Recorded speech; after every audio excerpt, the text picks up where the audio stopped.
Hi friends ఎలా ఉన్నారు? New year వచ్చేసింది కదా, బాగుంటారు. ఈరోజు నేను కేక్ కట్ చేస్తున్నాను. మా తమ్ముడు కేక్ని చూస్తున్నాడు. దక్కన్యా దా 1 2 3 అంటే హ్యాపీ న్యూ ఇయర్ అని అనాలి. 1 2 3 4 హ్యాపీ న్యూ ఇయర్. ఈరోజు కేక్ కట్ చేస్తామన్నమాట. నువ్వు నాకు తినిపి, నువ్వు నాకు పెట్టు.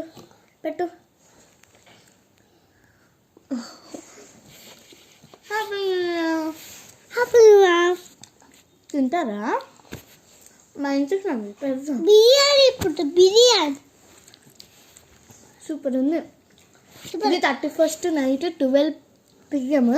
మా తమ్ముడు ఇంకా పడుకోలేడు, అందరు పడుకున్నారు, మేమే లేట్ చేస్తాం. మరి